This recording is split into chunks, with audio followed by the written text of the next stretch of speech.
안녕하세요. 저는 딸이 사랑하는 예비사위를 고발하고 파혼시킨 사람입니다. 제가 나이 52살까지 살아오면서 사기를 한번 당해본 적 없어요. 그래서 뉴스나 기사에 나오는 범죄 소식을 보면 가슴이 벌렁거리긴 해도 늘 남의 일이라고만 생각했죠.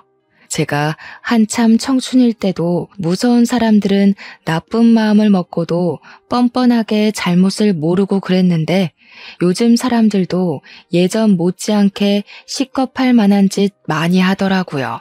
저는 나쁜 짓 하려고 해도 심장이 떨려서 차마 못 그러겠던데 도대체 어떤 심리를 갖고 있으면 그리 대담할 수 있는지 모르겠어요. 사람 아무나 사귀면 안 된다는 거 이번 기회에 확실히 느꼈습니다. 이게 글로 쓰는 거랑 직접 경험하는 것이 확연히 다를 거 알지만 그래도 이론상으로나마 다들 이런 젊은이 조심하라고 공표하고 싶어서 사연을 쓰게 되었어요. 내 주변에서도 일어날 수 있는 일이니 세상 물정에 관대하신 분들 제 이야기 꼭 한번 들어보시기 바랍니다. 저에겐 아주 똑부러지는 딸이 하나 있습니다. 그리고 작고 사랑스러운 아들까지도 제 품에 있죠. 딸이랑 그 밑에 아들은 나이 차이가 좀 있어서 딸이 직장을 다닐 때 아들은 겨우 중학생이었어요. 나이 차이가 별로 안 났다면 자주 싸웠겠지만 나이 차가 크게 벌어져 있으니 딱히 부딪힐 만한 일이 없더라고요. 오히려 아들에게 또 다른 엄마 노릇을 해줘서 제가 육아하는 데에 많은 도움을 받았었습니다. 저희 집 장녀는 저희 부부에게 자랑거리예요.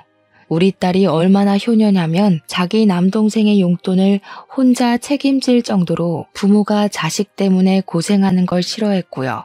그래서 하루빨리 육아지옥에서 벗어나도록 신경을 많이 써준 착한 딸입니다. 저희 부부는 딸을 키우면서 장남 10명이 부럽지 않았어요. 행동대장 우리 딸은 언제나 씩씩했고 야무져서 그런 장녀를 두고 저희가 참 많이 의지했었습니다. 조금만 모르는 걸 물어봐도 딸이 다 해결해주고 필요한 게 생기면 딸이 알아서 주문해주고 하니까 본의 아니게 딸을 저희 부부의 선생님으로 보이더라고요.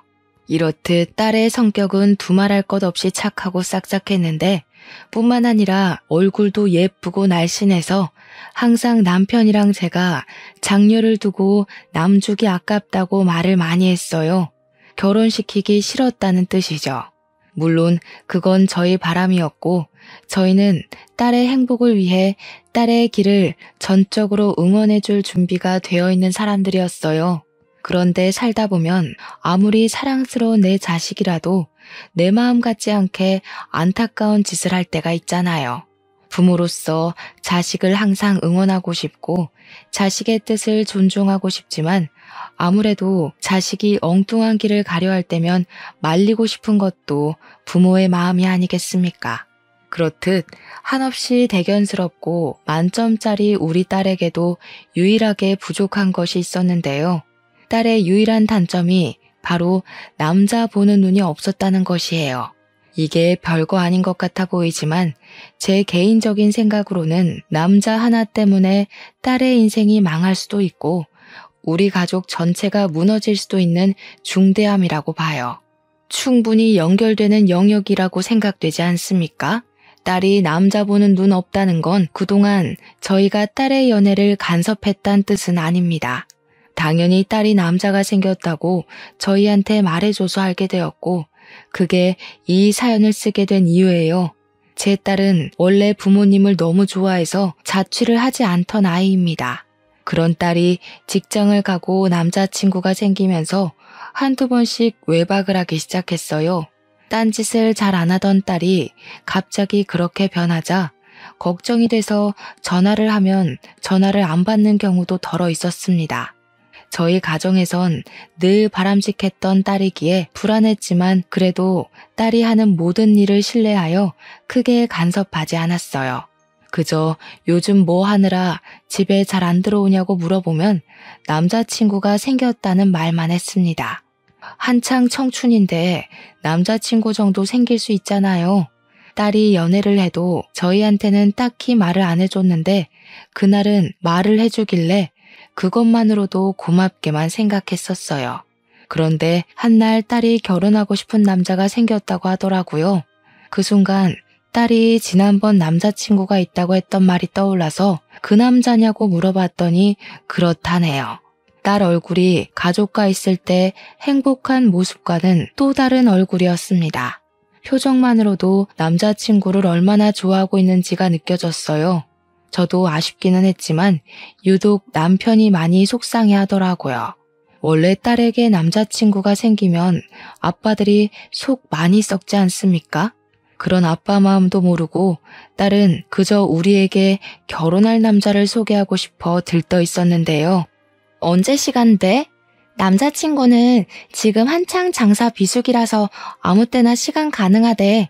나랑 동갑인데 훨씬 오빠 같고 듬직하다?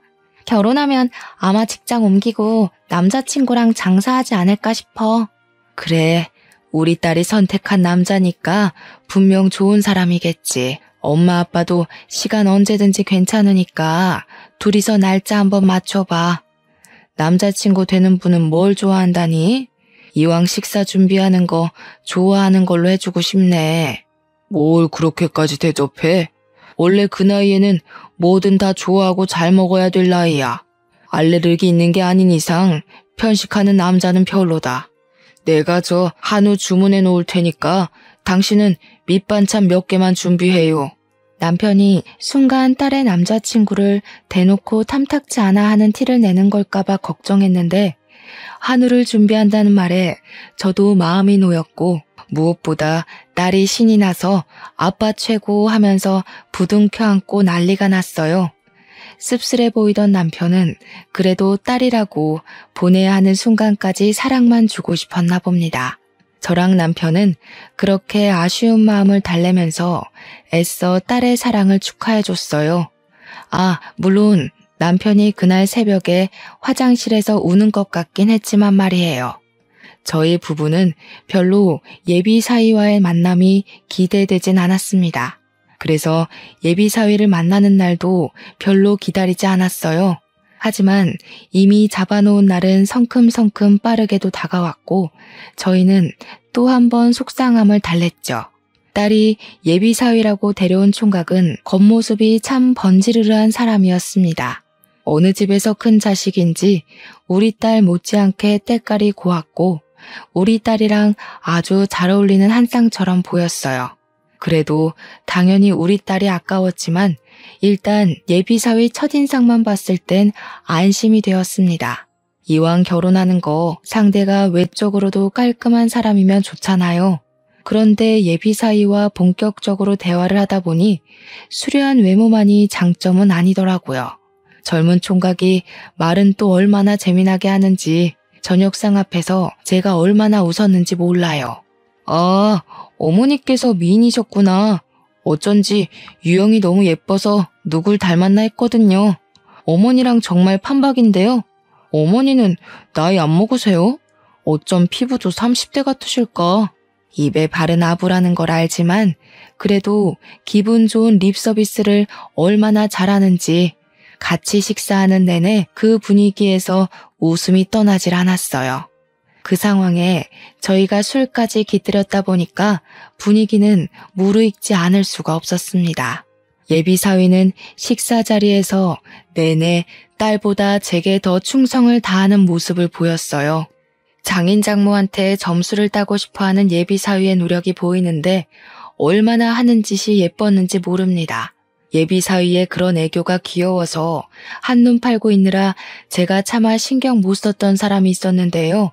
제 옆에 있던 남편을 뒤늦게 돌아봤는데 남편 표정이 좀 안 좋더라고요. 차마 몰랐습니다. 그 뒤부터는 제가 남편을 신경 쓰느라 그 자리를 잘 즐기지 못했어요. 남편 식사 챙겨주고 말 한마디 덧붙여주고 하느라 분위기는 점점 식어갔습니다. 시간도 늦었고 그만 일어나는 게 좋을 것 같아서 자리를 정리했는데요.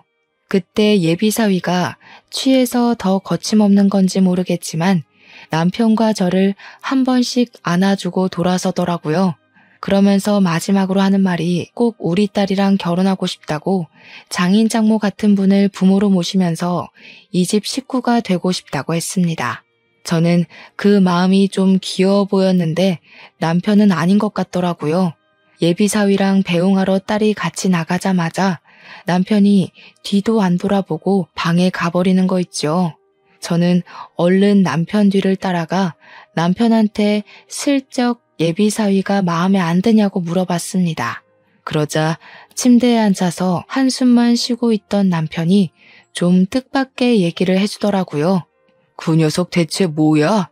어른 앞에서 너무 경우 없는 거 아니야? 당신은 못 느꼈어?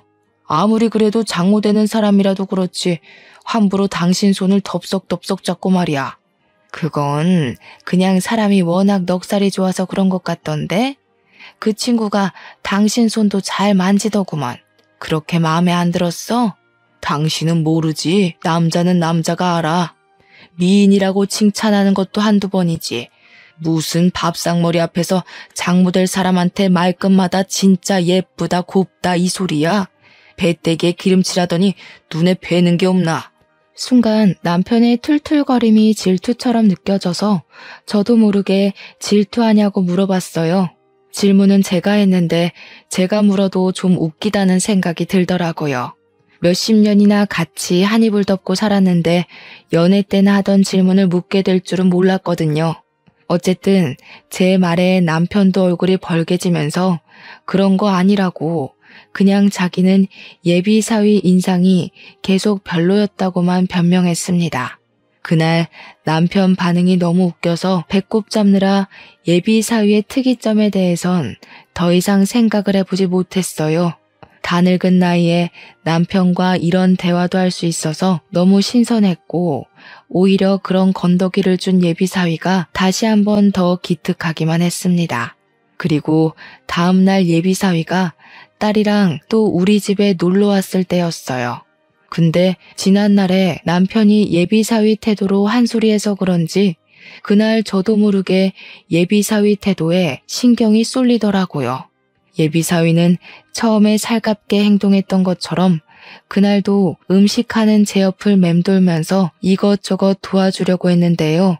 가만 보니까 남편 말대로 진짜 저를 아무렇지 않게 만지더라고요.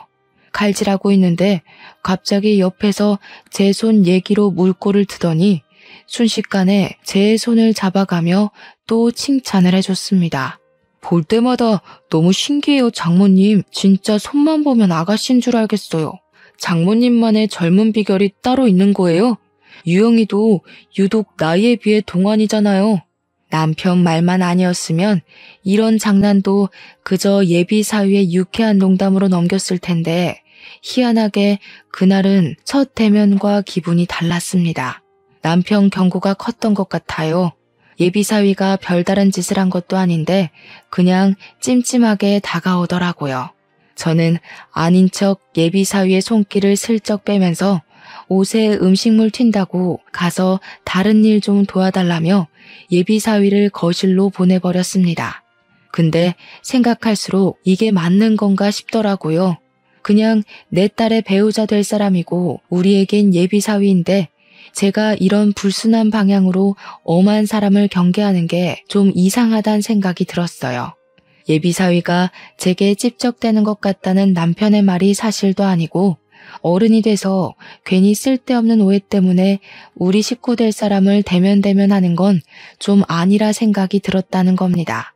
게다가 우리 딸이 데려온 사람인데 우리 애가 어디 개념 없는 남자를 몰고 왔겠습니까?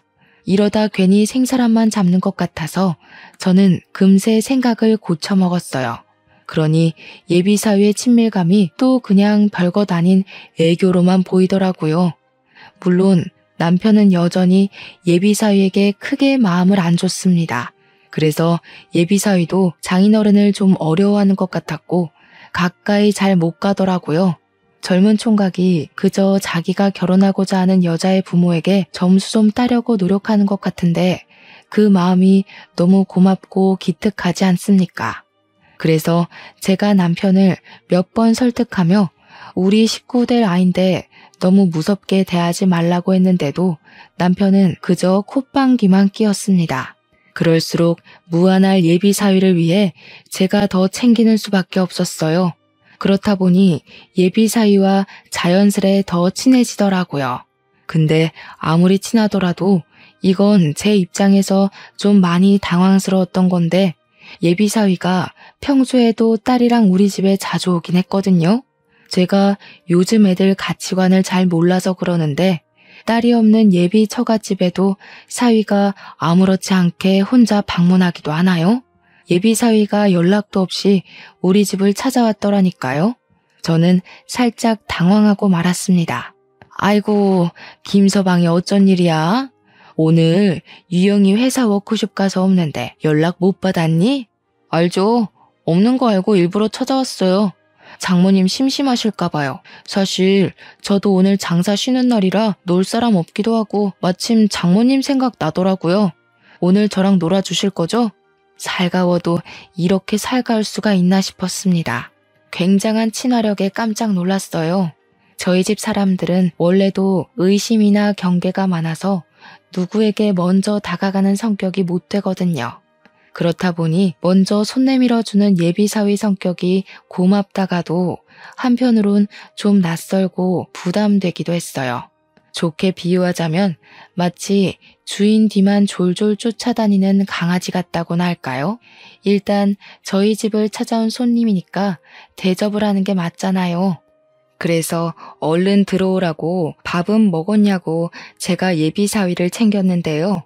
예비사위가 잠깐 화장실 간 사이에 남편이 저를 따로 방에 부르더니 예비사위 욕을 하기 시작했어요. 뭐 저런 놈이 다 있어? 정말 미친놈 아니야? 누가 결혼도 안 했는데 신부 쪽 집을 들락날락해. 결혼해도 오기 불편해야 되는 게 처갓집이야. 우리를 물러보는 것도 아니고 무슨 밥 먹일 생각 말고 당장 내보내. 나쁜 의도로 찾아온 거 아니잖아. 다른 집 사위들은 아예 처갓집 대문짝만 봐도 가기 싫어서 마누라랑 싸우기도 한다는데 그런 거 생각하면 우리 사위는 얼마나 기특해. 마음 좀 좋게 먹어봐요. 언제까지 이렇게 미워하려고. 이러면 우리 딸도 속상해해. 저는 흥분한 남편을 최대한 진정시켰습니다. 제 눈에는 예비사위가 진짜 말 그대로 넉살이 좋고 우리를 좋아해줘서 적극적인 것 같았거든요. 남편의 의심을 잠재우느라 그 시간 얼마나 진땀을 뺐는지 몰라요. 그래도 남편의 흥분을 잠재우긴 했지만 마음은 돌리지 못해서 방 밖으로 끌어내진 못했습니다. 남편은 빈정이 상해 방에서만 TV를 봤어요. 어렵게 찾아온 예비사위를 다시 돌려보낼 수가 없어서 할 수 없이 제가 예비사위와 같이 시간을 보냈습니다. 예비사위가 TV 영화를 쏘겠다고 해서 제가 잔치국수를 만들고 같이 먹으면서 TV를 봤거든요. 당연히 남편 방에도 국수를 넣어줬고요. 아무튼 둘이서 한참 TV 영화에 빠져 있을 때 그 순간 제가 아들 급식 돈 넣어주는 날이라는 게 번뜩 생각이 나더라고요. 그래서 TV를 보다 말고 모바일 뱅킹에 접속을 했습니다. 얼마를 넣었는지 기억이 나질 않아서 잠깐 방에 갔다가 다시 자리에 앉아서 계좌이체를 했어요. 무방비하게 비밀번호까지 드러내면서 이것저것 누르고 송금을 완료한 뒤에 휴대폰을 내려놓았는데요. 그 순간 급하게 고개를 획 돌리는 예비사위를 목격했습니다. 뭔가 쎄하더라고요.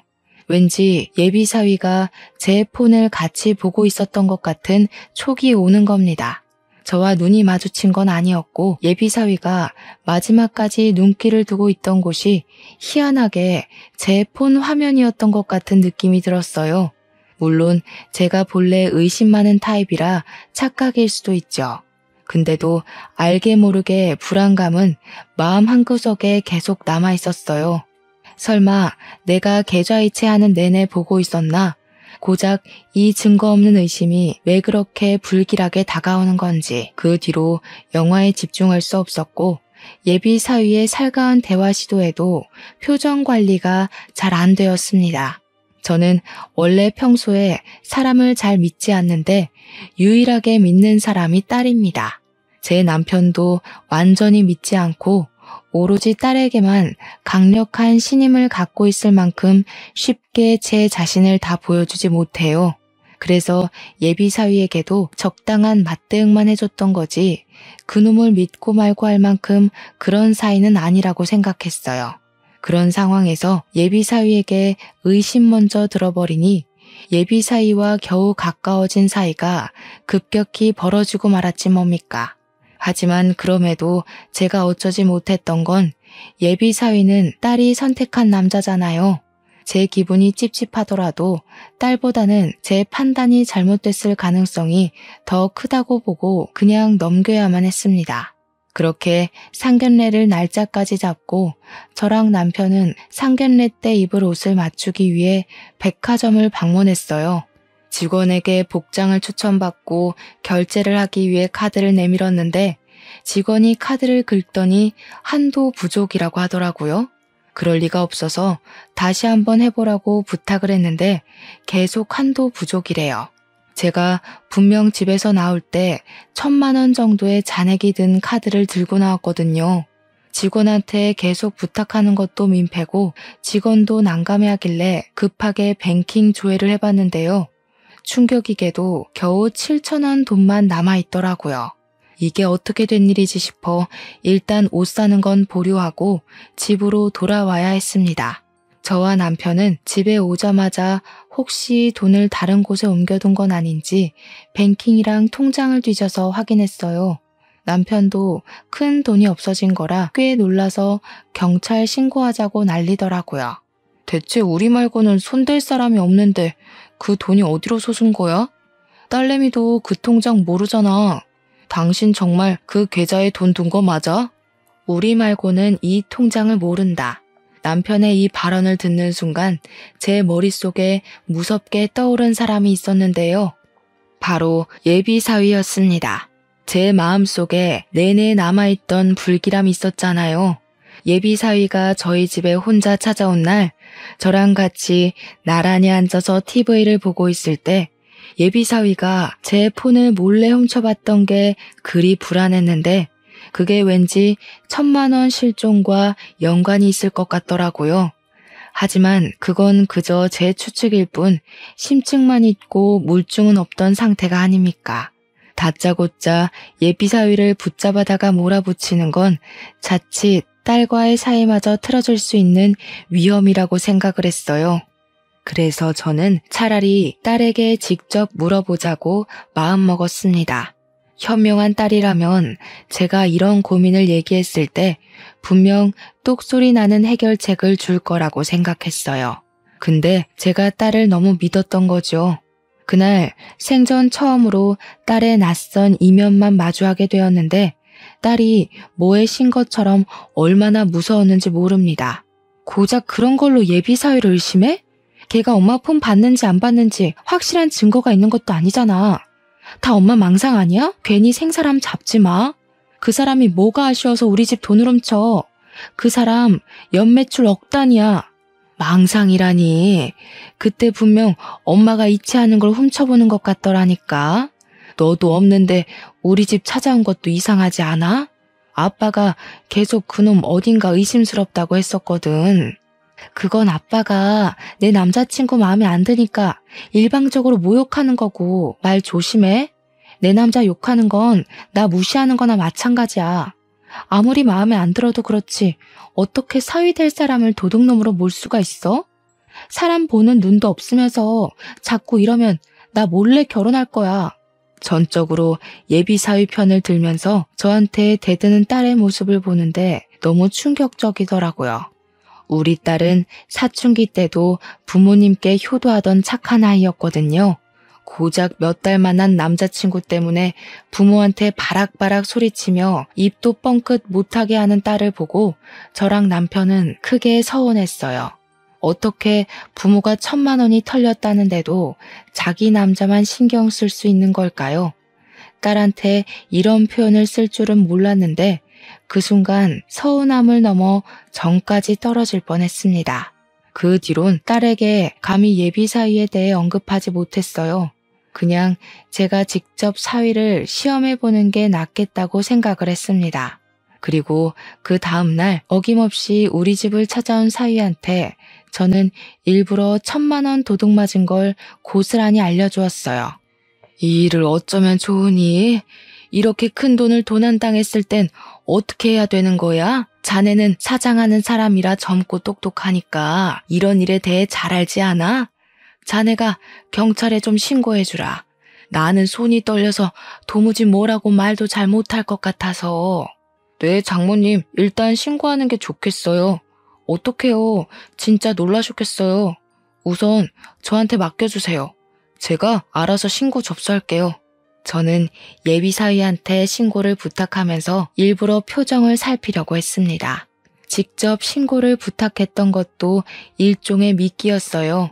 예비 사위가 훔친 게 맞다면 당연히 경찰에 신고를 안 할 거라고 생각했거든요.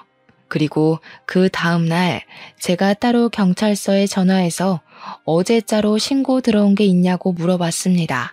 피해액이 1,000만 원인 절도 사건이라고 했는데 경찰이 그런 신고 들어온 거 없다고 하더라고요. 이건 빼도 박도 못하는 증거이다 싶어서 저는 이 통화 내용을 퇴근하고 온 딸에게 들려줬어요. 딸이 처음에는 제가 또 예비 사위를 의심하는 것 같자 성질을 내려고 했습니다. 그런데 제가 들려주는 통화 녹음을 다 듣더니 살짝 당황한 얼굴이더라고요. 이것 봐라. 내가 분명 그놈한테 신고해달라고 했고 그놈도 신고했다고 했잖아. 너도 그 자리에서 들었으니 알 거 아니야. 근데 왜 신고 접수가 안 됐냐고. 이래도 김서방이 안 수상해? 오해한 거겠지.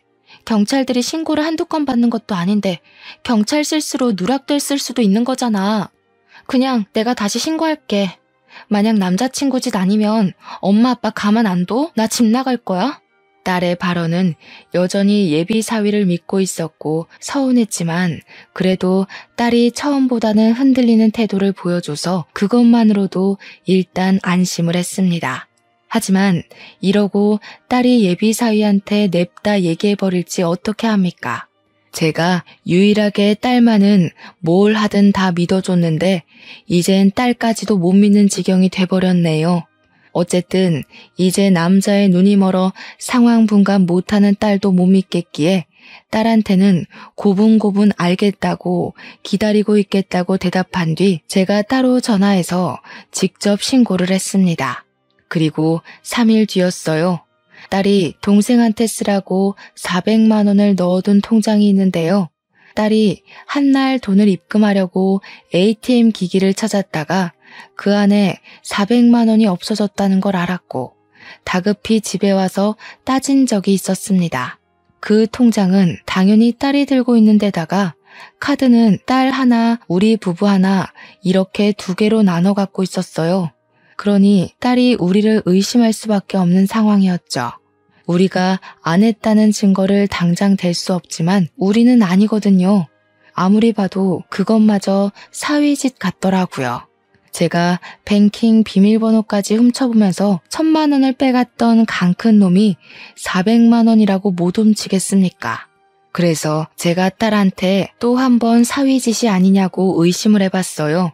딸이랑 관계가 완전히 틀어질지도 모른다는 각오까지 해야 했지만 설령 그렇게 된다고 하더라도 딸이 그 수상쩍은 예비 사위와의 결혼을 포기하길 바랬습니다. 그런데 의외로 이번엔 딸의 반응이 좀 다르더라고요. 제 말에 기분 나빠하기는커녕 뭔가 생각을 하는 듯 잠자코 머리만 굴리고 있었습니다. 그러다 딸이 하는 소리가 안 그래도 그 통장의 존재를 사위가 알고 있다고 하더라고요. 그리곤 지갑에 카드를 찾아봐야겠다며 잠깐 자리를 떴는데 지갑 확인한 딸이 카드 위치가 달라져 있는 걸 확인했고 그제야 딸도 사위를 의심하기 시작했습니다. 딸은 확실히 하기 위해서 하루 뒤 예비 사위 차의 블랙박스에 있던 칩을 몰래 들고 와 확인까지 했어요. 저희 식구가 같이 블랙박스를 확인했는데 사위가 뜬금없이 잘 가지도 않는 편의점을 들린 정황이 발견되었습니다. 저랑 남편은 그걸 보고도 아무런 포착을 하지 못했으나 사위를 잘 아는 딸의 입장은 달랐어요. 딸이 놀라면서 말을 하길 사위는 평소 담배도 피우지 않아서 편의점 같은 데를 잘 안 간다고 하더라고요. 딸의 말을 들으니 확실히 예비 사위의 동선이 이상하긴 했습니다. 딸은 단순히 예비 사위의 편의점 방문만으로 의심을 끝내지 않고 돈이 빠져나간 일자와 편의점 간 일자를 비교를 하여 비슷한 시간에 일이 일어났다는 것까지 알아냈어요. 이것이 진짜 반박 못할 증거였습니다. 큰 돈을 잃어버린 거라 못 찾으면 어쩌나 했는데 범인을 우리가 알고 있으니 신고만 하면 될 일이었어요. 저랑 남편은 크게 안심하면서 딸한테 고생했다고 알아봐줘서 고맙단 말을 잊지 않았습니다. 그러니 딸이 묵묵하게 고개만 숙이고 있고 저희 말에 답을 못하더라고요. 혹시 예비 사위의 실체에 충격이 심한 건가 걱정이 되어서 딸 앞으로 몸을 낮췄더니 딸 눈시울이 울긋불긋한 게 보였습니다. 왜 그래 딸? 엄마 아빠가 너무 다그쳐서 그래? 엄마 아빠도 웬만하면 딸이 사랑하는 남자 보듬으려고 했어. 근데 도무지 내 귀한 딸을 그런 찝찝한 놈한테 보내면 안 될 것 같더라고. 그런 게 아니야. 미안해. 엄마 아빠가 괜한 소리 하는 거 아니었을 텐데 내가 남자 하나에 미쳐서 정신을 못 차렸어. 못 믿어줘서 미안해. 내가 잘못한 거니까 내가 그 자식 해결할게. 피해줘서 진짜 미안해. 딸은 충격이 컸는지 눈물까지 보였습니다. 그 속상한 마음을 알 것 같아서 저랑 남편이 딸을 많이 위로해줬어요. 저희도 딸에게 실망하긴 했지만 그래도 우리 자식이잖아요. 이렇게 사죄하며 우는 건 저희가 원했던 게 아니었습니다. 딸은 드디어 예비 사위와 갈라서야겠다는 마음을 단단히 먹었는데요. 자기는 예비 사위를 끝까지 믿어주었는데 그만큼 뒤통수도 크게 맞은 느낌인가 보더라고요. 많이 화가 나서는 그냥 이대로 경찰에 신고하고 싶진 않아 했습니다. 딸이 무슨 큰 사고라도 칠까봐 남편은 웬만하면 설득해서 법의 심판을 받게 하자고 했는데 저는 딸의 입장을 존중해주고 싶었어요. 그래서 딸에게 뭘 하든 네가 다치지 않는 선에서 코를 납작하게 눌러주라며 응원했습니다. 그 뒤로 딸이 예비 사위를 데리고 집에 올 때마다 돈 얘기를 자꾸 했어요. 예비 사위가 충분히 숨막힌다고 느낄 수 있을 정도로 집요하게 도난당한 돈에 대해서 토론하는 시간을 만들었습니다. 우리 집 식구들이 몇 번 그렇게 찔러봤기 때문인지 사위가 어느 순간 눈치가 보였는지 갑자기 저희 집 오는 발길을 끊더군요. 저희는 1,400만 원을 훔쳐간 사위놈을 어떻게 처단할까만 머리 맞대고 고민을 했어요. 그래서 딸이 생각한 방법이 있는데 좀 추접스럽습니다. 우리도 우리지만 특히나 딸이 사위를 용서 못하겠다고 최대한 추접스럽게 벌을 주고 싶다 그랬거든요. 우습게도 때마침 TV에 변비약이 방영되고 있었는데요. 그 순간 딸이 설사하기 좋겠다고 소리치더라고요. 우리 딸이 남자 보는 눈만 없었지 참 똑똑한 아이기 때문에 저랑 남편은 다시 딸을 믿었고 딸이 시키는 대로 따랐습니다. 그리고 우리는 예비 사위를 다시 집으로 불러들여야 됐어요. 아들 생일이라 뻥치고 식사 자리에 가장에 예비 사위를 초대하게 되었죠. 아직 우리 딸이랑 결혼 생각이 있는 건지 예비 사위가 우리 집 행사에 참석은 하더라고요.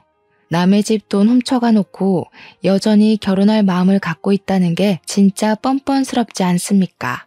저는 딸이 시킨 대로 예비 사위 미역국에만 설사약을 잔뜩 탔어요. 사위는 초반에 들어오면서 쭈뼛거리며 우리 눈치를 보는 것 같더니 우리가 별일 없이 살갑게 대해주자 완전 경계를 놓더라고요.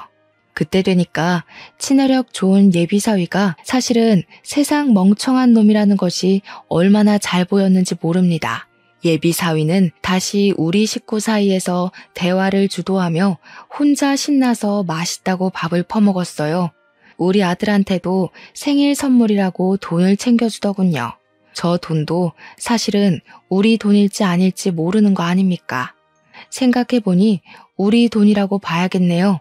1,400만 원을 돌려주지 않았으니 예비 사위에게 매여있는 그만큼의 몫은 당연히 우리 거여야 되잖아요. 식사를 거의 마무리해갈 때쯤 저는 아들에게 더러운 꼴을 보이고 싶지 않아서 먼저 방에 들어가 있으라 했습니다. 그렇게 40분 정도 되었을 때였어요. 사위가 한 번씩 화장실을 가기 시작하더니 나중에는 화장실을 나오자마자 다시 들어가길 반복하는 겁니다. 배앓이를 시작한 거겠죠. 처음엔 저희에게 양해를 구하던 예비사위도 계속 배가 아프니 나중에는 제 탓을 하기 시작하더라고요. 사람이 본능적으로 자기 목숨의 위협을 느끼면 본색이 나오는 법 아니겠습니까? 장모님, 저한테 무슨 짓 한 거죠? 그런 게 아니면 왜 나만 이러는 건데요? 다 멀쩡한데 나만 이 난리인 게 아무래도 이상하잖아. 제 음식에 뭘 탄 거예요? 어머머, 얘 말하는 것 좀 봐라. 내가 뭘 했다는 증거도 없으면서 그리 무섭게 몰아세우는 거니? 이렇게 예의 없는 사람이었어? 음식에 장난질하는 사람한테 무슨 예의를 지킵니까? 무슨 짓 했는지 당장 말해요. 사람한테 해코지했다고 신고하기 전에. 신고 얘기가 나오자 저는 오히려 어처구니가 없어서 웃음이 나왔습니다. 누가 누굴 신고한다는 건지 우습더라고요. 그리고 그때 우리 남편이 예비 사위 말하는 꼰세에 열이 받아서 냅다 사위 뒤통수를 후려쳤어요. 감히 장모가 사랑으로 준 밥을 의심해 남의 집에서 똥이나 쳤싸면서 말이 많네. 먹고 싸게 놀게 해줬더니 우리가 네 밥으로 보여? 어디 건방지게 시도 때도 없이 기어올라? 예비 사위는 무슨 말을 하려고 하면 다시 화장실로 뛰어 들어가야 했습니다. 그날 저희에게 더 따지고 싶어 하는 것 같았는데 상태가 영 말이 안 해였던지라 결국 기력 다 빠진 상태로 집을 기어나갔어요. 그날은 그렇게 돌아간 듯 했지만 아무래도 많이 화가 났던 건지 예비 사위가 다음날 다시 우리 집을 찾아왔는데요. 아무래도 고의 같거든요. 솔직하게 말해보세요. 장모님 짓 맞죠? 대체 왜요? 제가 뭘 했다고 개념 없게 그런 장난질을 해요. 그래, 나다. 개념 없는 거 잘 느껴졌니? 네가 먼저 개념 없게 남의 돈 훔쳐갔길래 나도 한번 해봤다. 개념 없는 놈한테는 개념 없게 맞장구 쳐줘야 된다더라, 우리 딸이. 뭔 개소리야. 내가 뭘 훔쳐요? 증거 있어요? 장인 장모한테 점수 좀 따려고 했던 사람을 이런 식으로 매도해도 되는 거예요? 증거 있든 말든 중요하니? 이미 네가 어제 나를 파렴치한 가해자 취급하지 않았어? 그런 장모가 앞으로 뭘 더 할 줄 알고 겁도 없이 장가를 오겠대? 네가 1,400만 원 훔쳐간 거 맞잖아. 그렇게 원하는 증거도 다 갖고 있는데 계속 발뺌하지 마라. 네 처지만 더 불쌍해질 뿐이야. 알아보니까 억대 자산가도 아니더구먼. 이건 딸한테 들은 새 소식이었는데 딸이 예비 사위한테 뒤통수 맞고 예비 사위의 실체가 자기가 아는 것과 얼마나 다른지 뒷조사를 좀 했더라고요. 그렇게 발견한 사실이 장사 매출 연 억대라는 게 거짓이라는 거였어요. 장사치는 맞지만 실상은 팔이 날리는 꼴이었고 적자가 나서 폐업 위기를 맞고 있는 상태였다는 겁니다. 딸이 모를 수밖에 없었던 건 예비 사위가 자기 친구한테 부탁해서 잘 나가는 친구 매장을 마치 자기 것인 것처럼 연기를 했다네요. 알아낼수록 얼마나 기가 찬 놈이던지. 하긴 그렇게 뻔뻔한 짓을 한 놈이니까 증거가 있다는데도 이렇게 얼굴색 하나 안 변하고 범행을 발뺌하는 거겠죠. 어디서 자꾸 구라를 치는지 모르겠네. 증거가 있다고요? 증거가 있을 리 없죠. 나는 범인이 아니니까. 대체 나한테 왜 이래요? 내가 그동안 알랑방귀 끼면서 구토 나올 것 같은 칭찬도 해줬잖아요. 쭈글쭈글한 아줌마한테 아가씨 같다고 칭찬하는 게 어디 쉬운 줄 알아요?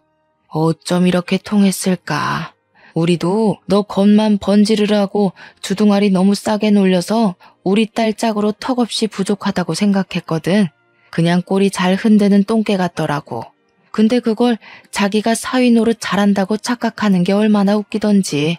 저도 이렇게 막말하는 게 힘든 사람이었지만 예비 사위처럼 하찮은 사기꾼한테 더 하찮게 보이고 싶지 않아서 최대한 예비 사위를 개무시해줬습니다.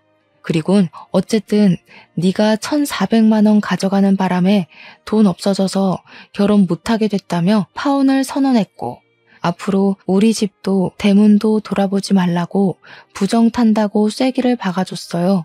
그러자 예비사위가 제 말을 비웃으면서 웃기는 소리 말라고 1,400만 원 없어도 이 집 잘 사는 거 다 알고 있다고 떵떵거리대요. 유영이랑 재산 다 깠거든요. 엄청 애지중지하는 딸이라면서요. 그럼 장인어른 장모님 둘이서 이 집 팔아서라도 결혼식 해줘야죠. 솔직히 두 분은 살 만큼 살았잖아요. 남은 생인 딸이 더 잘 살도록 어떻게든 퍼부어주려고 해야지. 그딴 배짱도 없는 부모면서 딸 아낀다고 말할 수 있어요? 예비사위는 갈수록 더 미친 망언을 내뱉기 시작했습니다. 그러자 방에 숨어서 우리 대화만 듣고 있던 남편이 분노를 못 참고 뛰쳐나왔어요. 혹시라도 남편이 예비사위에게 손찌검하면 예비사위가 괜히 신고하는 만에 난동 부릴 것 같아서 제가 남편더러 방에 숨어 있으라고 했거든요. 뛰쳐나온 남편은 역시나 바로 예비사위의 멱살을 잡았습니다. 금방이라도 한 대 칠 것처럼 눈을 부릅떴지만 제 말을 기억하고 있는 건지 함부로 예비사위에게 손을 대진 않았어요. 이 정신 나간 놈이 듣자 하니까 갈수록 정신 나간 소리만 해대네. 재산을 다 깠다는 놈이 네 주머니에 똥파리 날리는 건 왜 말 안 했냐? 거지 새끼라서 우리 집 와가지고 밥 처먹고 실실거렸나 본데 그걸 우리가 몰라서 내버려둔 줄 알아? 젊은데도 고작 깡통밖에 안 되는 네가 불쌍해서 내버려둔 거야. 아씨, 말 심하게 하시네. 누가 깡통이라는 거예요? 그러는 장인어른이야말로 깡통 아닙니까? 멍청하게 두 눈 뜨고 1,400만 원 뺏겼잖아요. 자기 주머니 간수도 못하면서 어디서 가짜는 꼰대질이야? 남편은 결국 참지 못하고 예비사위를 주먹으로 내리쳤습니다. 남편이 제 말을 지키지 않았지만 저도 그 순간 예비사위의 만행을 더 이상 못 참아주겠더라고요. 주먹 한 대 맞고 얼얼하게 서 있는 예비사위의 발등을 콱 밟아버렸습니다. 그러자 예비사위가 비명을 지르면서 구부러지더라고요. 쓰러진 예비사위를 남편이 다시 붙잡고는 결정적인 발언을 했는데 예비사위가 우리들 공격에 머리 끝까지 열받았는지 마찬가지로 결정적인 멘트를 날려주는 겁니다. 네가 지금 똑똑해서 1,400만 원 잘 훔쳐냈다는 거냐? 고작 남의 돈 훔쳐서 입에 풀칠하는 새끼면서 뭘 그렇게 있는 척 똑똑한 척이야? 비렁뱅이다 보니 눈앞에 있는 돈이 담이 났나 본데 내 딸한테 돈 보고 접근했지? 돈에 미쳐서 지 앞날에 뭐가 기다리는 줄도 모르는 멍청한 놈. 그래봤자 네 남은 인생은 깜빵이야. 뭐요? 설마 나를 경찰에 신고한 거예요? 저 자식처럼 생각해준다면서요.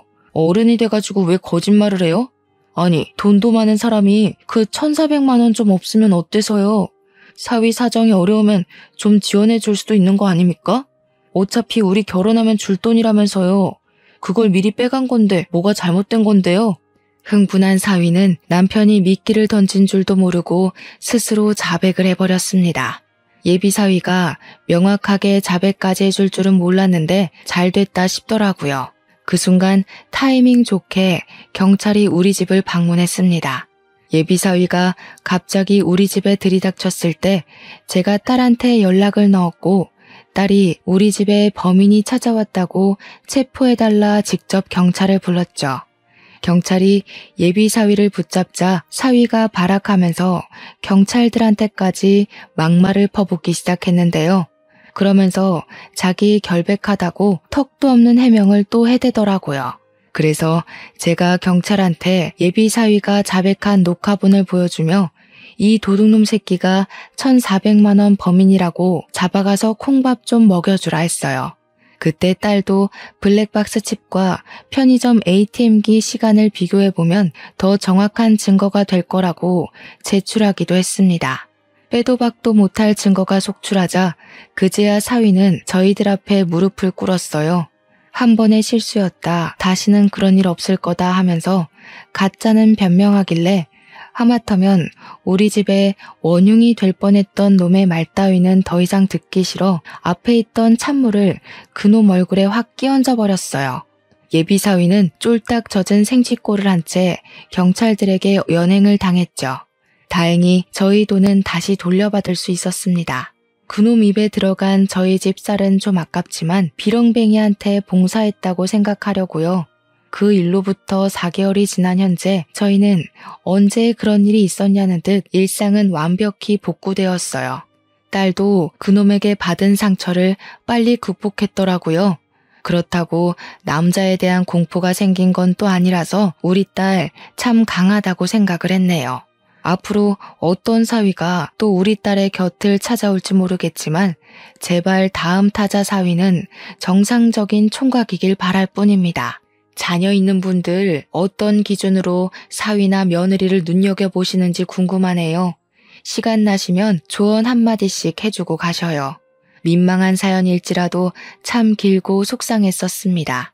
눈살 찌푸리면서도 끝까지 읽어주셨을 청취자분들께 감사드려요.